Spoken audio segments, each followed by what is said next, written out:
Assalamualaikum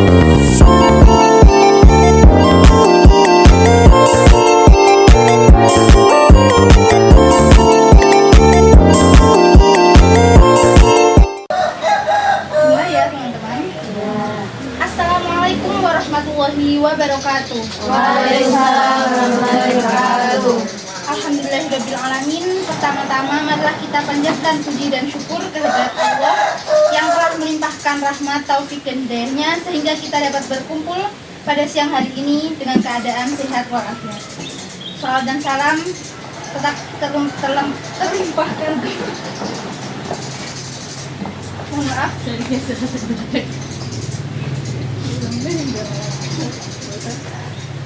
Maaf, salawat dan salam semoga tetap terlimpahkan kepada junjungan kita Nabi Agung Nabi Muhammad Shallallahu Alaihi Wasallam yang selalu kita nantikan syafaatnya yaumil hada ila yaumil qiyamah. Amin amin ya rabbal alamin. Sebelum acara kita mulai, perkenalkan saya Risma Nasiatul Maulidia yang akan menjadi pembawa acara serta moderator pada kegiatan edukasi pranikah, perspektif psikologi dan komunikasi sebagai manajemen konflik dalam hubungan. Bersama saya sudah ada Mas Syahrul Mubarok dan Mbak Dewi Nurlaili selaku pemateri 1 dan pemateri 2 pada kegiatan siang hari ini.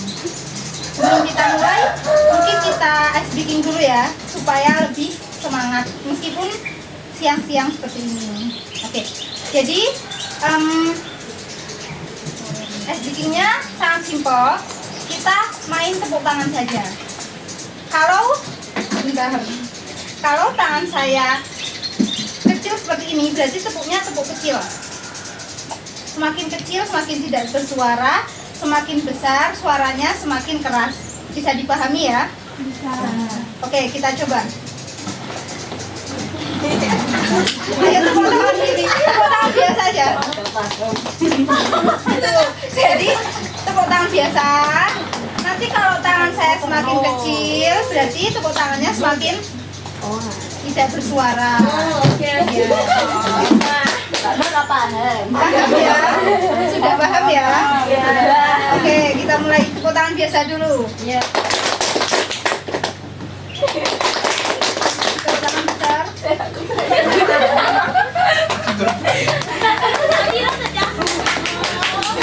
Ya, mungkin kalau ini bisa dibantu ya. Ayo, tepuk tangan biasa dulu. Ayo tepuk tangan biasa dulu.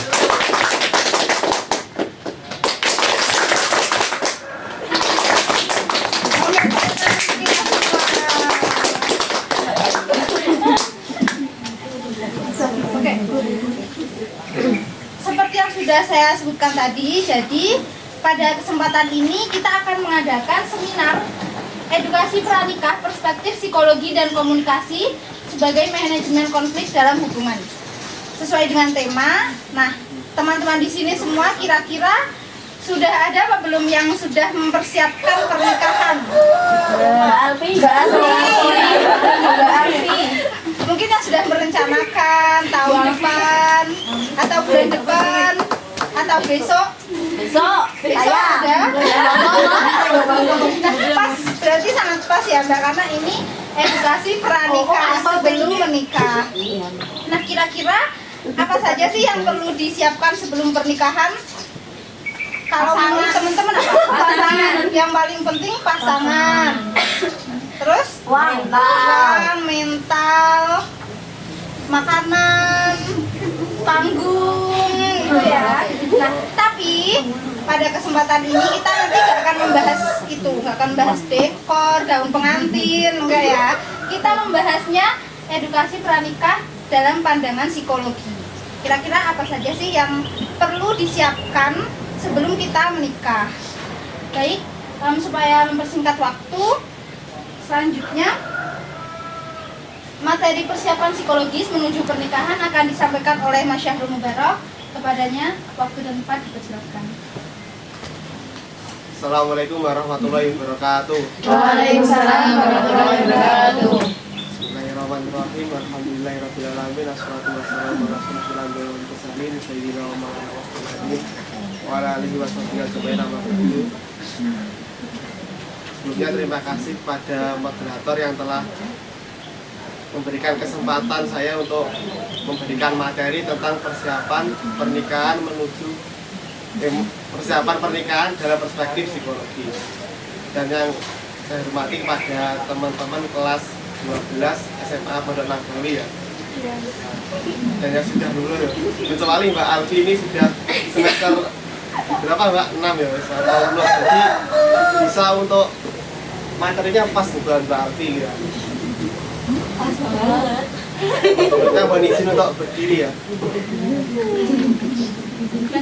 Diizinkan atau enggak ya? Ya. Ya, silakan. Kalian Jadi disabi betul apa? jajannya dimakan boleh nggak apa? Kalau nggak mau dimakan tak bawa pulang. Tadi nunggu. Nah untuk jadi persiapan psikologis menuju pernikahan. Dan sebelumnya apa sudah paham psikologi itu apa? Belum ya? Ini kalau mau kuliah tuh ada nggak yang rencana mau kuliah? Ada. Ada semua. Iya. Ya. Jurusannya apa ya?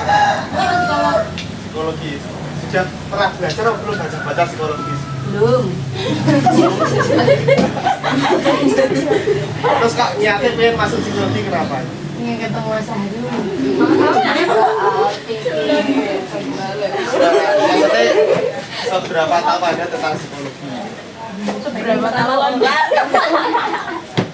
Namanya Mbak siapa? Rifa. Sing ditanya Mbak. Mbak Rifa ya. Apa psikologi sudah tahu belum? Belum. Nah, belum ya. Jadi psikologi itu membahas tentang sebuah perilaku atau bagaimana sikap kita terhadap di dalam manusia itu sendiri. Jadi kalau berbicara psikologi itu kan psiko artinya perilaku, kalau logi itu artinya ilmu. Jadi ilmu yang mempelajari tentang perilaku manusia, kehidupan manusia dan lain-lain. Nah contohnya di pernikahan termasuk perilakunya manusia apa tidak? Iya. Sehingga menikah berarti manusia apa bukan? Manusia. Berarti seseorang yang belum menikah berarti belum sempurna menjadi Manusia. Nah soalnya kan manusia kan diciptakan untuk berpasangan. Jadi kalau belum punya pasangan ya Belum manusia. belum sempurna. Kan menyempurnakan agama. Bisa dilanjut lah. Dan sebelumnya pernikahan. Kalau menurut Bahtiar itu pernikahan adalah pintu bagi bertemunya dua hati dalam melawan pergaulan hijau yang berlangsung dalam jangka waktu yang lama. Jadi untuk pernikahan itu sebuah pertemuan antara dua hati bukan sama cewek dengan cewek, laki-laki sama laki-laki, enggak ya. Jadi dua hati yang berbeda jenisnya. Nah antara laki-laki dan perempuan. Jadi kalau sudah bertemu kita kan harus bisa menjadikan dua hati kita bersatu, harus bisa menyamakan perasaan, menyamakan kehidupan dan lain-lain. Jadi kalau dua hatinya belum menjadi satu berarti pasti pernikahan itu belum enak gitu. Kan awalnya pernikahan kan kita bertemu dengan laki-laki, bertemu dengan perempuan, lalu kok komunikasinya kok enak, terus hatinya kepake, akhirnya jadi gitu. Jadi sih ada punya pacar atau belum? Tidak, boleh. Boleh. Lalu dia sudah belum?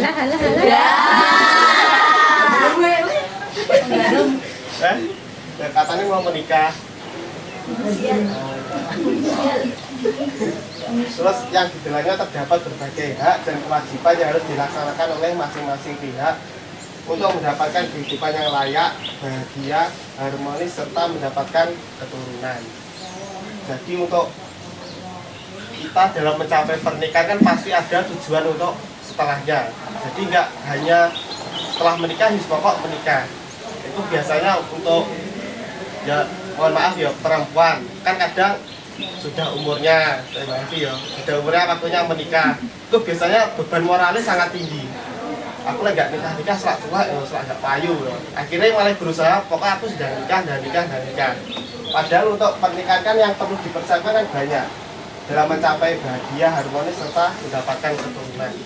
Jadi kalau kita harmonis kan harus juga sama-sama enak dengan pasangan. Juga bahagia itu kan bagaimana nanti ke depan kita bisa berjalan sesuai dengan tujuan bersama. Jadi kadang kan kalau kita pokoknya langsung dipikir hari, jadi kan akhirnya tidak tertata antara hidup kita ke depannya. Jadi kan malah perbedaan pendapat, akhirnya ego sendiri-sendiri kan menjadikan kita nggak enak dalam hubungan ke depan. Jadi bukan hanya pokok rabi, jadi harus disiapkan berupa nanti misal kita nanti nikah, itu kan pasti apa yang kita butuhkan harus kita pikirkan. Lanjut Mbak Risma. Terus untuk pemahaman hakikat dan tujuan perkawinan. Nah, dalam Islam, ketentraman atau kedamaian merupakan tujuan utama sebuah pernikahan. Ini ada dalil dari Quran surat Ar-Rum ayat 21 yang artinya, dan di antara tanda-tanda kekuasaannya ialah Dia menciptakan untukmu istri-istri dari jenismu sendiri, supaya kamu mendapatkan kedamaian dengannya, dan Dia juga menjadikan rasa cinta kasih, mawaddah dan belas kasih rahmah di antara kalian. Sesungguhnya pada yang demikian itu terdapat tanda-tanda bagi orang yang berpikir. Jadi semua bisa berpikir ya? Bisa. Tapi manusia kan? Manusia. Kan katanya kita juga hewan yang bisa berpikir. Itu jadi pembeda kita seorang manusia. Jadi ini yang dijelaskan bukti tanda-tanda kekuasaannya, yaitu kekuasaan Tuhan kita. Tuhan ini sama enggak? Sama. Tapi nggak habis lagi. Nah, jadi Tuhan kita kan Allah. Jadi kekuasaannya itu berupa menciptakan dari jenismu sendiri. Maksudnya ini jenismu itu kan manusia.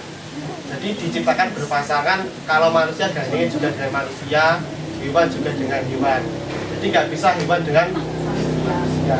Jadi harus paham jadi kesamaannya walik loh. Kan diciptakan dari jenismu sendiri, bukan jenis perempuan dengan perempuan, laki-laki dengan laki-laki. Itu jenis sebuah manusia ya. Untuk jadi kode jenisnya kelamin nggak ukur mas, ini beda ya, harus diperhatikan.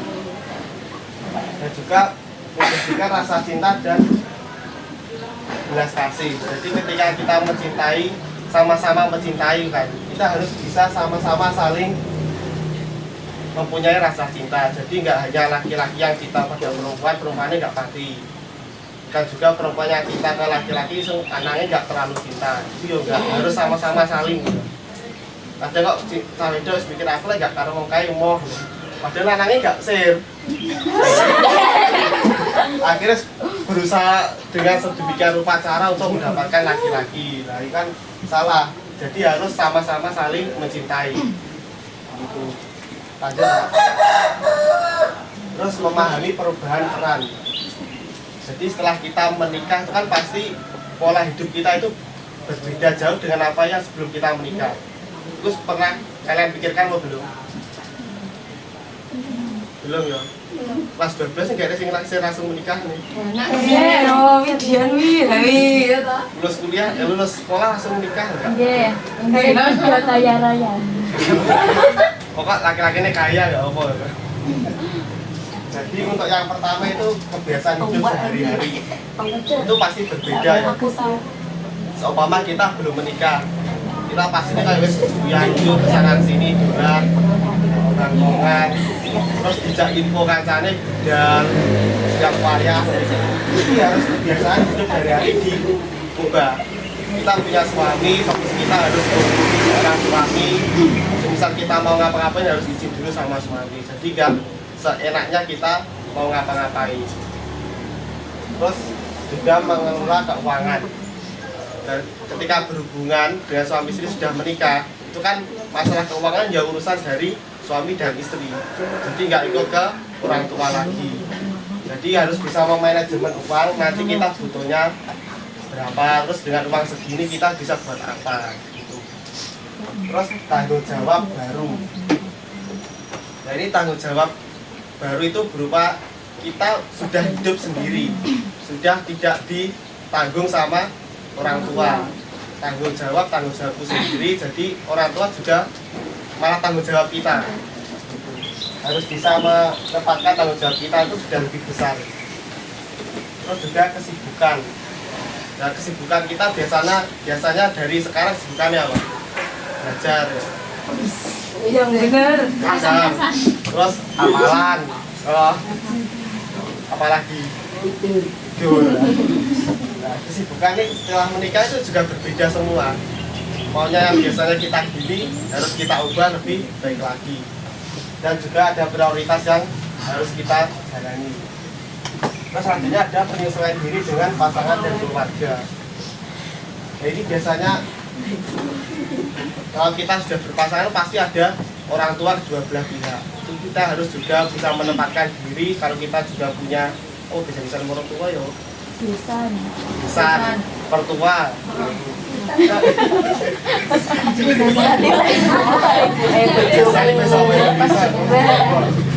Harus bisa menempatkan itu ya. Jadi biasanya kan kalau kita baru menikah pasti hidup dengan orang tua, nggak langsung pindah rumah gitu kan. Mungkin nanti setelah beberapa hari kan pindah rumah. Jadi harus bisa menyesuaikan antara kita dan mertua. Lanjut. Nah ini harus diperhatikan ya. Tanggung jawab seorang suami. Bagi perempuan juga harus tahu. Jadi nggak semua itu ditanggung jawab oleh suami. Jadi pada gambaran misalnya itu kan suami harus menjadi pemimpin bagi anak dan istrinya. Jadi pemimpin itu ya bisa mengarahkan ya. Nggak harus kayak ya opo-opo harus suami. Ya gitu, maksudnya kan sebagai pemimpin anak istrinya, seumpama anak istrinya membutuhkan sesuatu, kita harus bisa mencarikan solusi dan lain-lain. Itu adalah seorang pemimpin. Terus tidak bersikap kasar atau ringan tangan. Ringan tangan ya Bu? Tahu enggak? Ringan tangan suka memberi kaplokan. Itu nggak boleh, seorang suami harus ringan tangan itu nggak boleh. Jadi kepada anaknya pun ketika berbuat salah itu ya juga nggak boleh ringan tangan. Agak berat ya nggak apa-apa. Masih berat ya harus ya nggak ringan tangan lah pokok. Kan kebalikannya ringan kan berat, berarti harus berat tangan.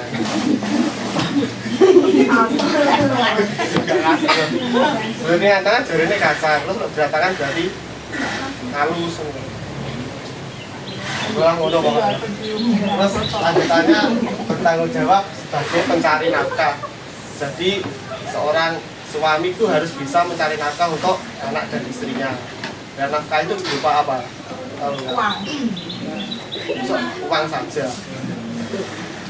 Semuanya. Nafkah lahir dan batin. Itu enggak berupa uang ataupun finansial saja, juga harus ada nafkah batin. Jadi harus bisa memberikan sikap dan juga kelembutan hati. Itu di uang tak wis cukup to hidup. Cukup enggak? Enggak ya. Tenang loh. Biasanya aku duit bahagia ngono. Nyatanya setiap tanggal 6 kan perempuan selalu bahagia kan.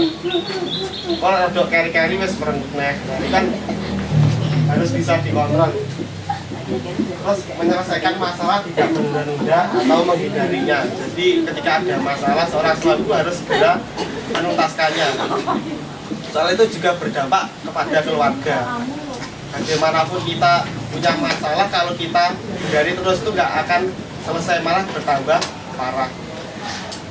Terus mau berbagi apa saja dengan pasangan, tidak egois atau pikir. Enak ini, sing tahu pacaran tapi cahanane cuma model ini ya. Kok kondo Ya, mah jadi itu ya. Aku tak belajar lah itu. Bergerakan. Jadi ya maksudnya suami kan harus bisa memberikan. Nanti suami itu harus bisa memberikan apa yang dibutuhkan seorang suami, seorang istri. Kan dirinya barang loh, masa nggak mikir apa itu? Masa wong liya nggak mikir apa itu? Ya dia mikir wong liya. Ada harus bisa memikirkan diri sendiri dan juga anak dan istri. Penting loh yang mikir apa itu. Terus menjadi pembela dan pelindung untuk anak dan istrinya. Jadi seorang suami itu ketika anak istrinya ada sebuah masalah atau sebuah yang butuh kita lindungi, itu seorang suami juga harus menjadi garda terdepan dalam menyelesaikan masalah. Bahasanya serap depan. Jadi seorang suami itu sebuah figur untuk semua apa yang dilakukan anak dan istri. Terus juga mampu memahami peran hak dan kewajiban seorang istri. Ini memahami loh ya. Ini diingat-ingat loh. Kan kadang apa ae sing diomongne wis pokok lah wedok iki lek dadi istri ku kok dilayani sepenuhnya karo suami. Tapi pernah dengar ngono iku apa enggak? Iya. Nah, terus jadi aku nggak masak, nggak ubah-ubah, itu kasih cah lanang loh. Enak. Jadi kan harus memahami peran kewajiban dari istri. Maksudnya yang dipahami lah. Oh, bapak jatuh mau wedok itu udah paham. Maksudnya ini ketika saya mencari nafkah, kan repot memahamkan istri bahwa saya itu sedang berjuang untuk keluarga. Jadi mohon bantuannya untuk membantu pekerjaan rumah, gitu loh. Nggak kaki wong lanang. Gitu loh, Mbak. Ya ini loh, itu masih tak tagih nih. Iya nih. Ini aku anak diri. Terus ini istri harus apa lagi? Istri harus apa biasanya? Moroti suami. Moroti suami. Gak aman gitu. Yang pertama kan memegang komitmen perkawinan. Biasanya saya gampang gak komitmen nih sing lanang atau sing perempuan. Jar. So.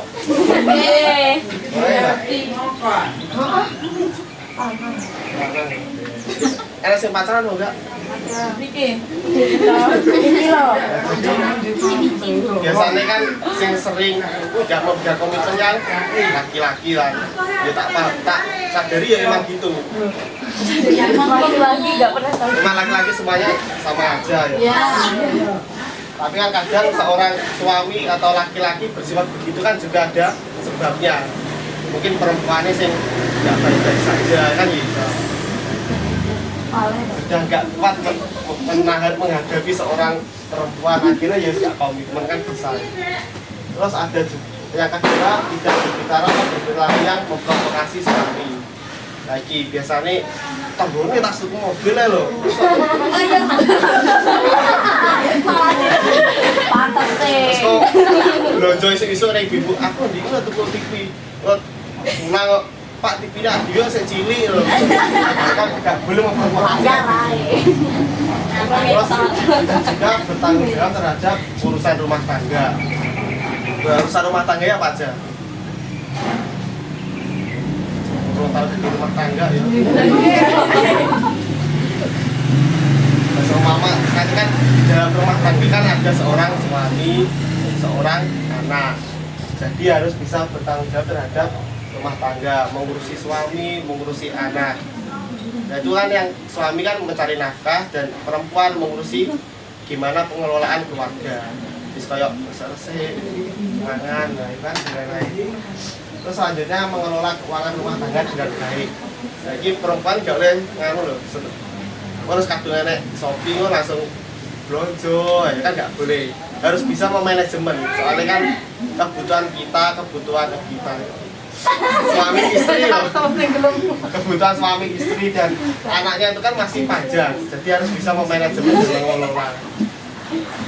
Terus selanjutnya memberikan dukungan sepahati untuk suami. Jadi semisal suami terkena masalah, terus semisal suami belum punya kerjaan atau baru dipecat, tuh yuk sebagai seorang istri ya nggak oleh anu mas wis anaknya wis lekas gede malah ranggi penggai kan, terus mau pengen apa ya anak-anakmu ya kan yuk pasti beban moral banget kira-kira. Nah maka dari itu kan harus memberikan tugas penuh hati. Wis mas gak apa-apa lek sik. Kok mangan sik enak panganan ning buri. Terus kok wis kok karo ini kerjaan gitu kan malah suami ini kita wis rada tenang lho. Enggak teko-teko langsung ngoreni ngono. Selanjutnya ada memahami kondisi dan peran hak dan kewajiban suami ini juga sama dengan tadi, harus bisa memahami antara tugas laki-laki dan perempuan. Lanjut Pak. Nah, ini ada memahami dia pasangan. Allah. Iya, dia sing iki enak enggak ya? Gile. Sing mengamui. Terus yang pertama ini ada tipe melankolis. Melankolis tipe sing gimana ya, kayak bocah itu sensitif.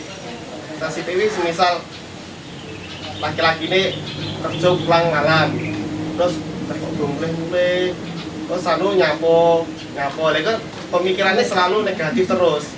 Ini sifatnya biasanya ini perempuan yang ini laki-laki nggak pergani los.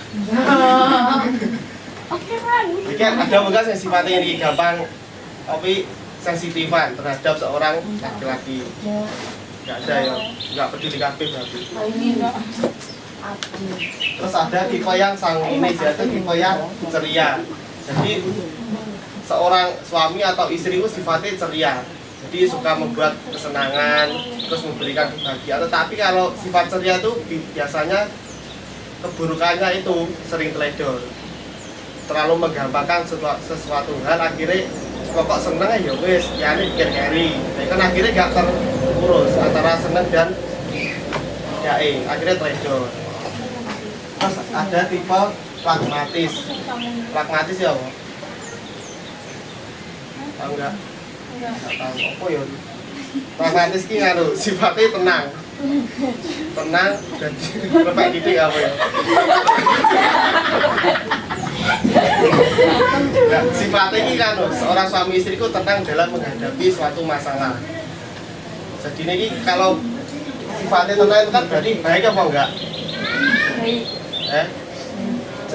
Misal tenang itu kan kita sering melakukan suatu hal yang menjadikan jalan pintas. Misal kayak ada tugas gitu ya, ada tugas tuh enggak? Jadi Pak Komodo apa contohnya? Hafalan udah ya, untuk menghafalkan. Akhirnya ketika saya punya masalah disuruh hafalan, akhirnya tenang saya, iso. Sebenarnya akhirnya kan meremehkan suatu hal. Akhirnya mencari cara untuk jalan pintas. Terus pokok kok bunyi tak hafalin langsung 10, berarti iso kan hafal. Tapi kok efeknya kan buruk gampang lali nih. Kalau sesuatu yang bersifat terlalu tenang, itu bisa menyebabkan menjadikan selalu berbuat untuk mencari jalan pintas.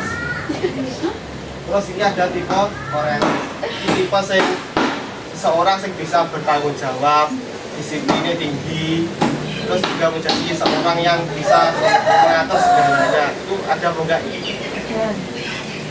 Karena yang disiplinnya tinggi, rasa itu. Ya, tapi iya. Tapi ini tipe yang ini kan gurunya orangnya kaku gitu. Berarti kalau kita disiplin, tahu apa yang benar, itu kita akan kaku. Ini hal yang saya lakukan selalu benar, jadi ya kaku. Jadi biasanya kalau seorang perempuan kalau memiliki sifat yang kayak gini, itu akhirnya kalau bisa sendiri, terus meremehkan laki-laki. Saya bisa kok, saya bisa. Akhirnya kalau laki-laki kurang memiliki peran di dalam sini. Tapi kalau yang sifatnya gini kayak laki-laki, perempuannya biasanya ya manutan. Orang yang lawan nggak bisa, laki-laki ini kan kaku. Di sini ada, yang ini sekuat atau ini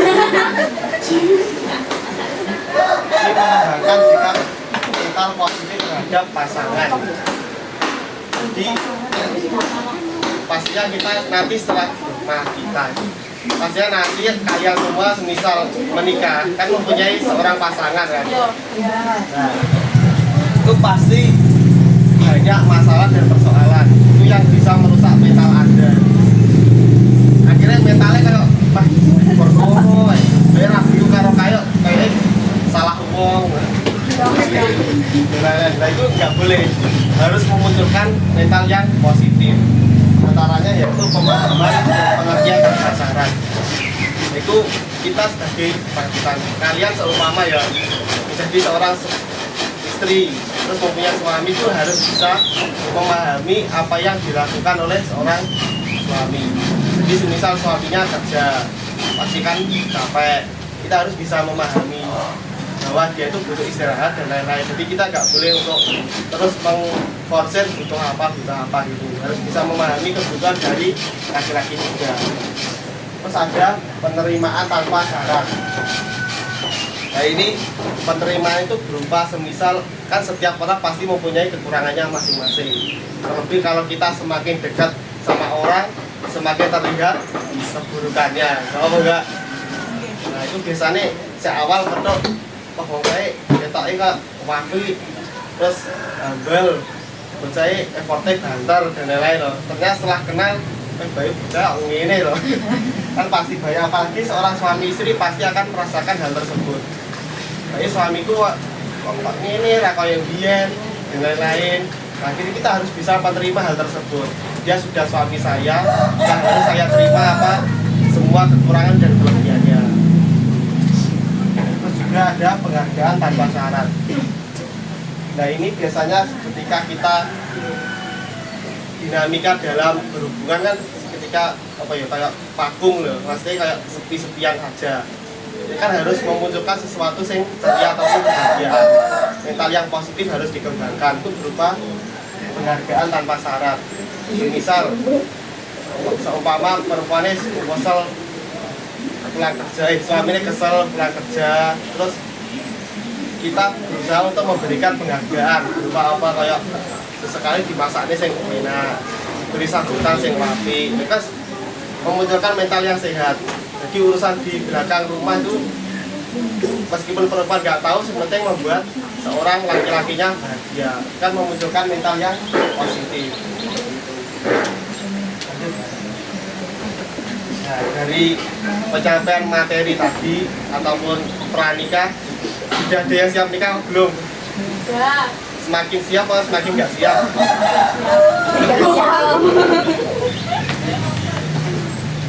Jadi untuk tadi yang disampaikan, mungkin ada yang ditanyakan pada Any question?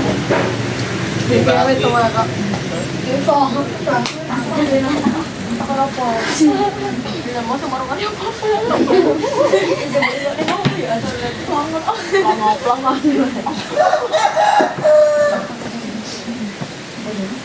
Bang, Bang ini kita mau mikir. masih dia nanti jawab ini kan? Ada masalah dengan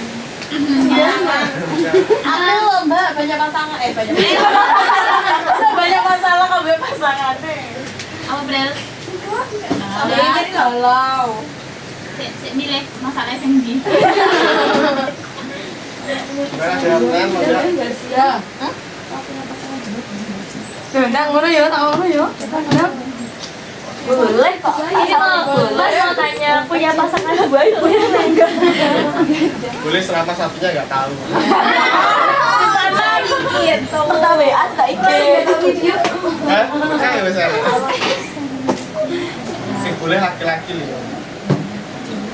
Nah, Oh, boleh lagi lah. ada pertanyaan kalau tidak, Ya. ya silakan Mbak. Bagaimana caranya menghadapi jika dalam rumah tangga itu ada beberapa konflik dan perbedaan antara suami dan istri, cara mengatasinya gimana? Pengalaman Mbak? Untuk persiapan. Langsung siap juga ya. Nah, untuk bagaimana cara kita menghadapi ketika ada permasalahan di dalam keluarga. Nah, biasanya seorang suami istri itu kan kalau buruknya tuh ya, semua contoh ada permasalahan itu selalu mementingkan egonya masing-masing. Hanya terfokus pada masalah tersebut, terus saling menyalahkan kedua belah pihak. Kipiye mas, kipiye, ini kok ada masalah kipiye, karena kurang, dan lain-lain. Karena kan timbul ngono iku. Nah, itu saya nggak boleh. Misal kita ada masalah, kita coba untuk bertukar pikiran bersama seorang suami dan istri. Contohnya ketika ada masalah A itu ya, ini gimana mas, kita ada masalah A. Ya, seumpama kita selesaikan dengan masalah ini gimana? Bentar deh, kita pikirkan bersama ya untuk masalahnya itu nanti misal masalah ini kita hadapi dengan solusi yang ini tuh bisa apa enggak. Ya, jadi harus saling komunikasi dengan suami istri, saling bertukar pikiran, menganalisis semua permasalahan, mencoba mencari solusi bersama. Jadi dalam menghadapi permasalahan bersama itu juga satu pikiran yang bekerja, tapi kedua, soalnya apa yang kita lakukan itu selalu bersama. Seumpama kita bisa menyelesaikan sendiri, tapi itu masalah bersama. Itu impactnya juga nanti ke satunya entah bisa enak atau enggak kan nggak tahu. Jadi dalam proses menghadapi masalah itu kuncinya cuma komunikasi dan berpikiran ke depan yang lebih baik. Gitu lah. Bisa diterima atau enggak? Ya. Meningkatkan mental yang positif loh. Terus mbak yang belakangnya tadi banyak. Ayo.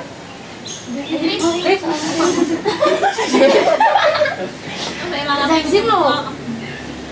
Aku apa, Mbak? Bisa kok kamu malu aku doang kok. Nah, betul aku pengen cerita itu sih. Kepalanya dulu nggak apa, pas ngacun nggak ya? Karena promosi psikologi yang punya nggak apa. Ini pertanyaannya, datangnya bikin ini.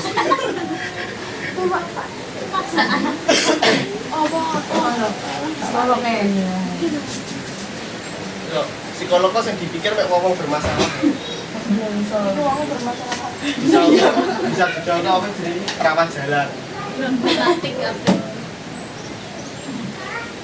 Gimana ditanyakan lagi? Ayo yang mau tanya. Nek jadi paling tapi izin paling luwih. Saya sih. Ya aku Kak. Kalau isi jajannya tak anu. Iya. Tak berbayar tuh.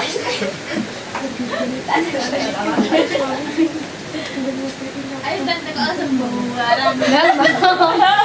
Maksudnya saya ini sembarang. Lewat gak? KI duit sembarang. Dan juga bisa ditawar. Ini tuh.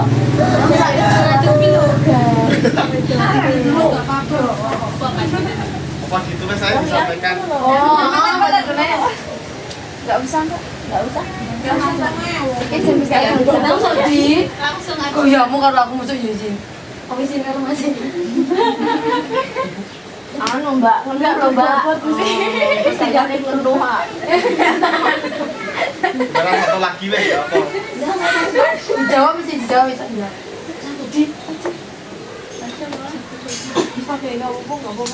Wis kenalan bae. Masuk akal.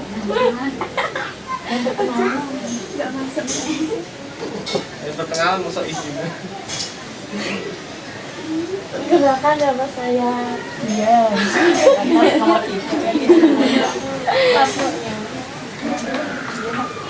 Ini soal dari segi bagaimana cara menyadarkan suami yang tidak mau memberikan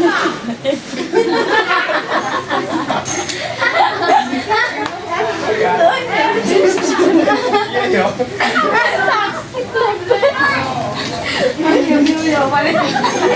menggoda.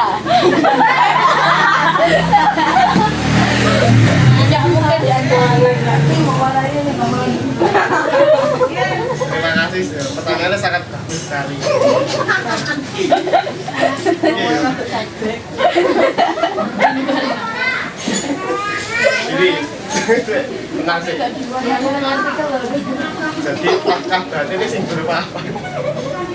Berupa itu ya seumpama kayak kebutuhan biologis gitu ya. Ya kan cara menyadarkan seorang suami.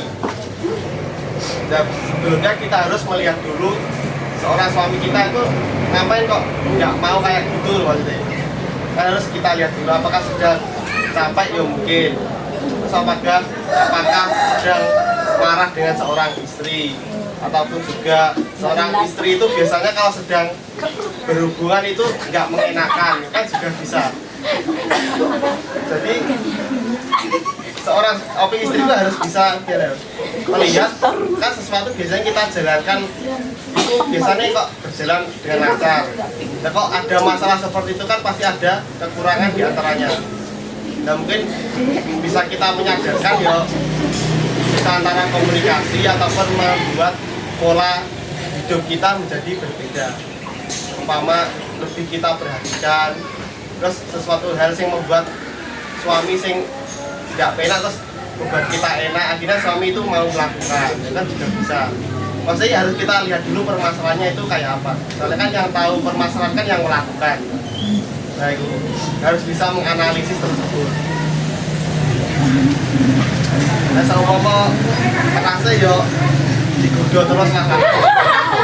Maksudnya menggodanya enggak dengan sing lokal itu, melihat apa kebutuhannya lalu kita bisa memberikan fasilitas tersebut. Itu. Nah, enggak duwe suami terus piye lagi? Bayang Enggak duwe suami ya cari suami. Udah suami orang enggak boleh. Kita tanyakan lagi atau sudah cukup? Sudah ya. Baik, terima kasih. Mungkin itu yang dapat saya sampaikan. Semoga ilmunya bisa bermanfaat. Amin. Dan semuanya semisal menikah sudah bisa siap dalam menjalani pernikahan.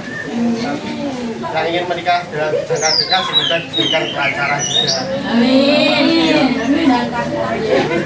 Mungkin itu yang dapat saya sampaikan. Sudah ada terlalu banyak, mohon maaf. Assalamualaikum warahmatullahi wabarakatuh. Waalaikumsalam warahmatullahi wabarakatuh.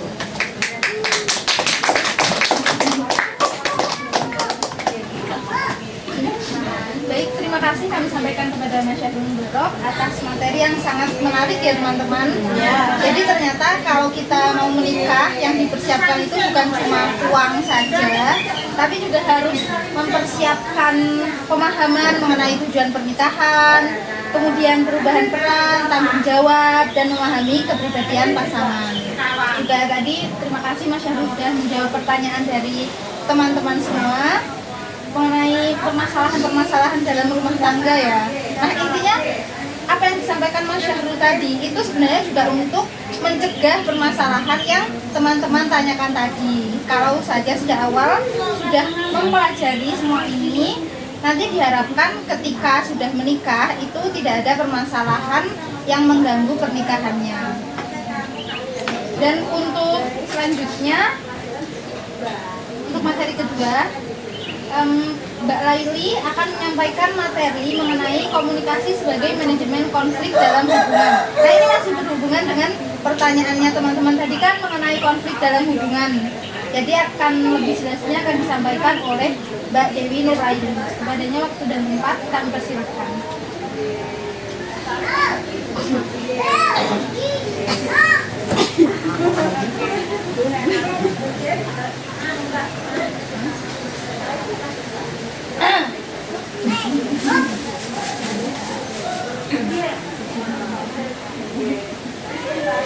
Assalamualaikum warahmatullahi wabarakatuh. Waalaikumsalam warahmatullahi wabarakatuh. Oh, istirahat ya teman-teman. Masih.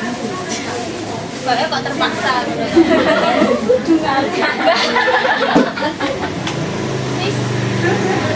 Ya, jadi di sini saya akan menjelaskan atau memberikan sedikit ilmu terkait komunikasi sebagai manajemen konflik dalam hubungan. Nah, kira-kira kalian pernah nggak menjalin suatu hubungan dengan lawan jenis atau pasangan? Pacaran, pacaran. Pernah? PDKT atau HTS-an? Pernah? HTS-an? Nah, biasanya pernah menemui konflik-konflik dalam suatu dalam ketika kalian berhubungan dengan pasangan tersebut? Nah, Misal kalian bertengkar? Pernah bertengkar nggak? pernah. Apa biasanya yang membuat bertengkar? Sakit. Orang ketiga. Waktu. Terus apa lagi? Jarak. Nah, terus mana ya? Sudah itu tak komunikasi. Jadi akan dari semua permasalahan dalam pasangan itu adalah komunikasi. Sebenarnya itu komunikasi. Komunikasi. Nah, kira-kira bagaimana sih cara mengatasi semua masalah itu? Bilang apa tadi? Cari lagi. Memulai dari nol. Terus Jadi lagi dari mulai dari nol. Nah kita ketika kita cari lagi terus memulai dari nol, misal kayak ada permasalahan dari hubungan kita sebelumnya dan kita nggak tahu cara untuk menyelesaikan konflik tersebut, nah itu konflik tersebut akan kita bawa juga ke hubungan yang baru. Jadi podo aja, sebenarnya kita nggak punya ilmunya untuk memperbaiki konflik tersebut, maupun kita membangun hubungan dari awal lagi loh ya. Terus selanjutnya yaitu komunikasi. Komunikasi ini iya, komponen penting dalam suatu hubungan adalah komunikasi yang baik. Jadi kita harus memiliki komunikasi yang baik dengan pasangan kita. Jadi kalau kita dengan pasangan kita itu apa-apa itu harus dikomunikasikan. Kalian tahu nggak apa itu definisi dari komunikasi? Kira-kira apa? Komunikasi setahu kalian.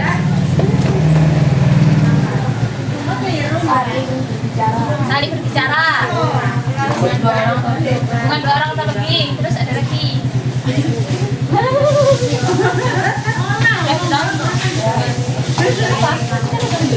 Lanjut kita akan ke pengertian komunikasi. Komunikasi merupakan proses pertukaran dan pemahaman informasi antara dua pihak atau lebih. Nah, proses ini melibatkan mengirim pesan, menerima pesan, dan saluran komunikasi. Nah, jadi yaitu komunikasi itu ketika kita menyampaikan pesan terhadap orang lain dan juga orang lain itu memberikan feedback kepada kita.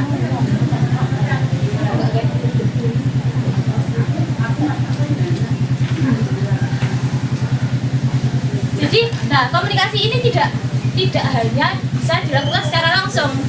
Kita melalui baik, jadi selain kita komunikasi secara langsung,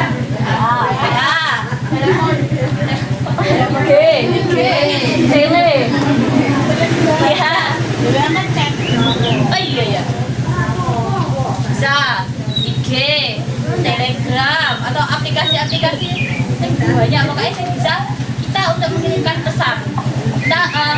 Kita bisa menyampaikan maksud kita kepada orang lain dan orang lain tersebut memahami apa yang kita maksudkan.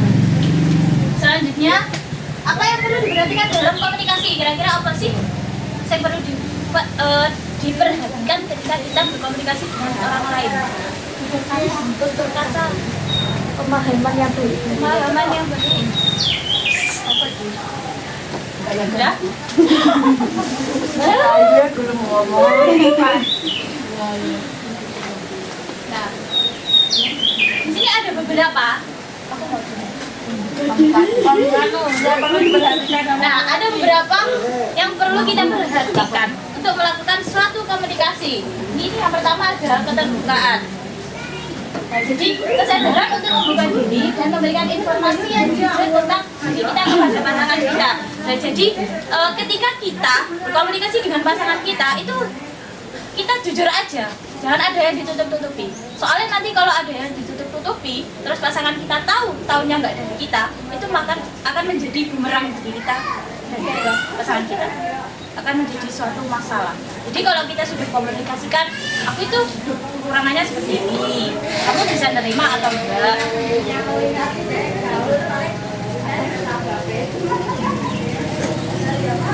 Dulu ya. Enggak, kalian jahat. Kayaknya mau ujian. Oh iya, kayaknya mau dulu kan? Lanjut dulu ya, karena kita Oke, Mbak. Nah, selanjutnya ada kesadaran untuk bereaksi secara jujur dalam menanggapi pesan dari pasangan. Nah, jadi itu ketika kita kan kalau yang pertama tadi kan keterbukaan dari pasangan atau dari kita juga. Nah, itu ketika kita menerima keterbukaan dari mereka itu kita sadar kita bisa menerima kekurangannya. Jadi kita nggak, oh alah kamu ki ngene gitu, terus aku mau karo kamu no. Itu jangan begitu.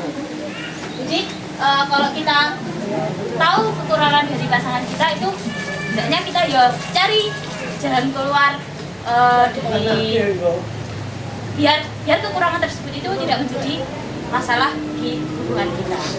Terus kesadaran untuk mengakui perasaan dan gagasan yang mampu muncul secara mampu mempertanggungjawabkan kepada pasangan. Jadi kalau kita mempunyai suatu gagasan atau perasaan kita, itu kita mampu mempertanggungjawabkannya terhadap pasangan kita. Bahkan ketika kita punya perasaan, terus kita punya gagasan yang tidak sesuai dengan pasangan kita, terus kita marah, kita nggak mau tahu pokoknya pasangan kita harus nurut sama kita. Nah itu jangan seperti itu. Jadi kita harus bertanggung jawab, kita harus bisa memanajemen diri kita agar pasangan tersebut itu tidak bubar gitu loh istilahnya. Jadi bagaimana cara kita agar satu hubungan itu bisa berlanjut ke yang lebih panjang gitu pokoknya. Terus selanjutnya ada empati.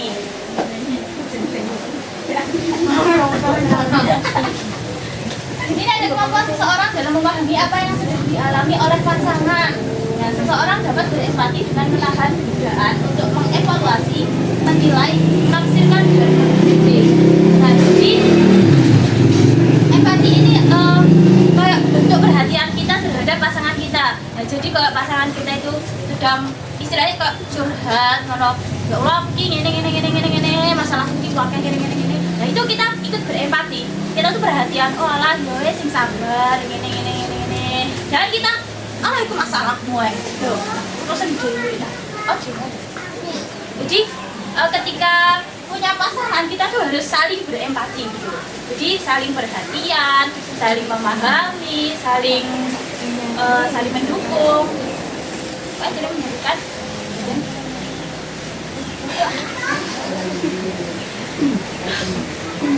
Selanjutnya ada sikap mendukung. Yang pertama bersikap deskriptif dan evaluatif.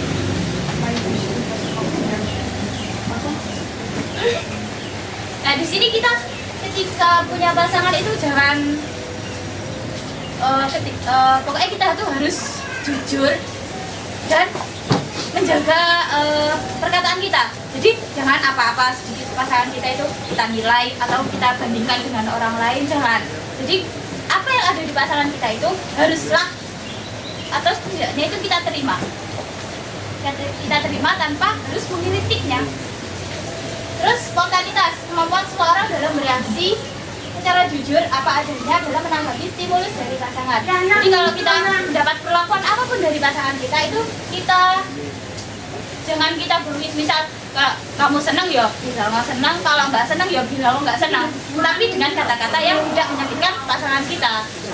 Jadi misal kalau ada yang nggak nyaman, aku nggak nyaman loh kayak ini, terus kok dicari jalan pintas lain. Misal kalau diajak main sampai malam sama cowok, terus kita tuh bilang kalau misal kita nggak nyaman pergi malam-malam dan pulangnya itu kemalaman, kita itu bilang main malam seru tapi ojo ini soalnya kan kambing tombo nggak enak misalnya ngono.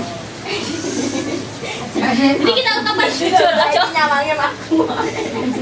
Jadi kita tuh aja menyembunyikan, nggak usah kita sembunyikan, ya langsung aja ucap nih. Tapi yo balik lagi dengan kata-kata yang tidak menyakitkan pasangan.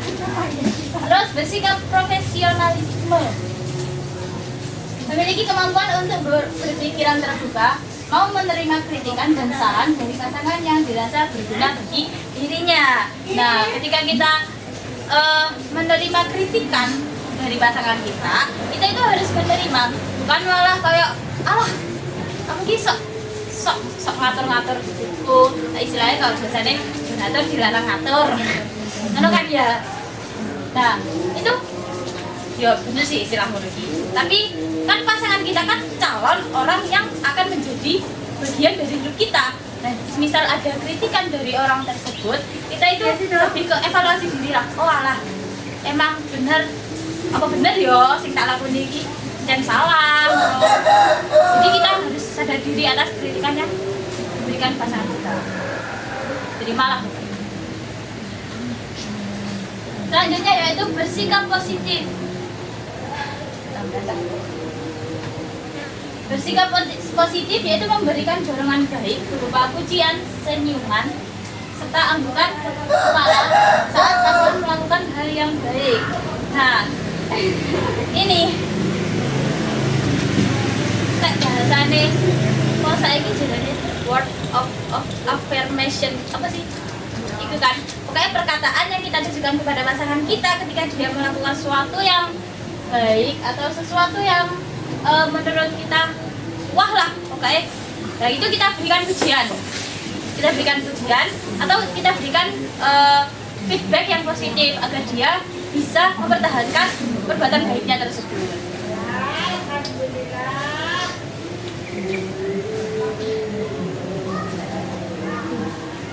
Selanjutnya itu adalah kesetaraan. Nah, setara ya. Adanya pengakuan dari pasangan bahwa masing-masing sama-sama bernilai dan serta memiliki sumbangan baik bagi kebaikan bersama. Nah, jadi di sini suami istri itu harus setara. Jadi harus saling membutuhkan. Cintanya itu harus setara, katanya. Cintanya harus setara. Jadi laki-laki perempuan tuh jangan kayak ada yang istilahnya saiki wong ngomong mencintai sendiri. Jadi berjuang sendiri, memperjuangkan sakit sendiri.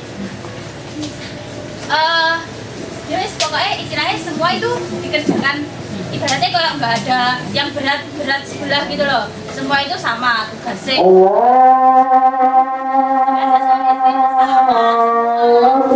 Jadi nggak ada yang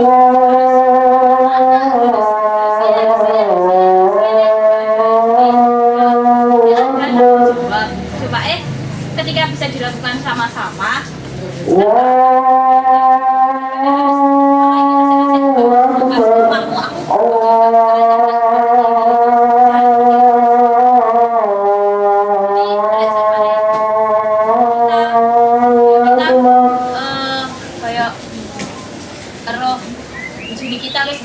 Kerja.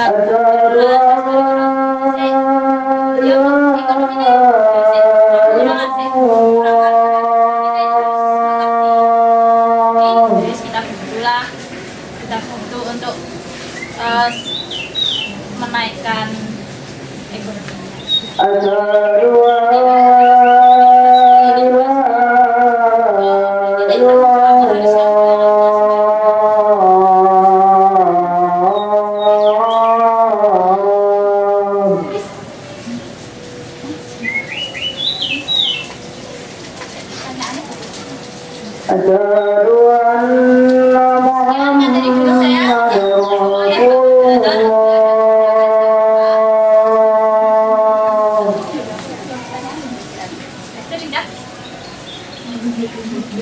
Izin duduk ya. Asyhadu anna Muhammadar Rasulullah.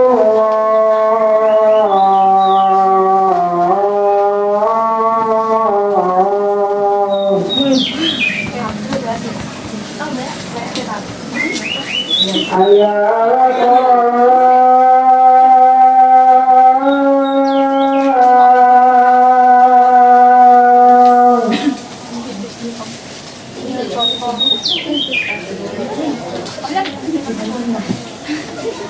hayya 'alas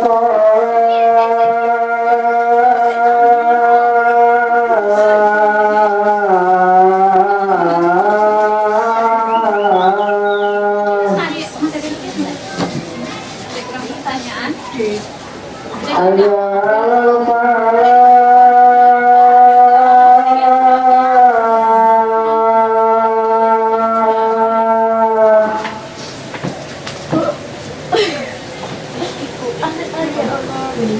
Hayya 'alal falah.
Kita lanjut ya.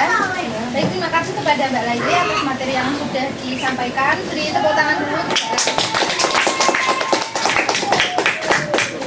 Jadi ternyata dalam komunikasi itu banyak yang perlu kita perhatikan ya teman-teman. Enggak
Pertanyaan dari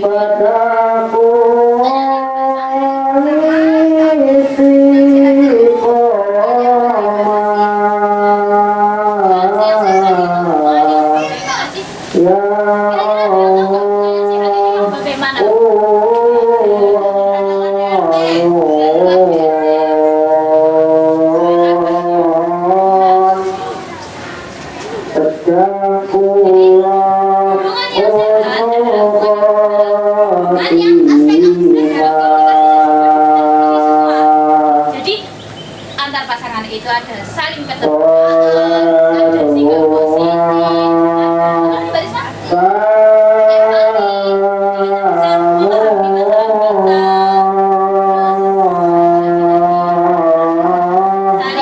Saling mendukung, tak ada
Terus kita bercerita tentang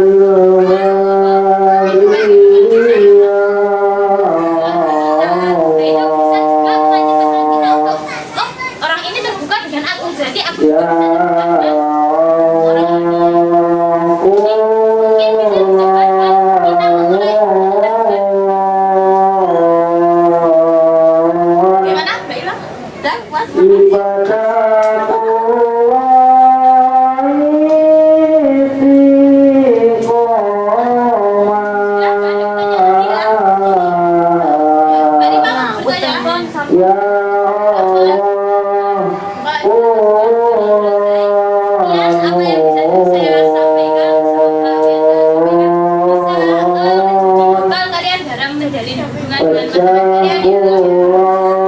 Bisa mencuci aplikasi itu sedikit. Apabila ada kurang lebihnya saya mohon maaf. Wassalamualaikum warahmatullahi wabarakatuh. Dan kembalikan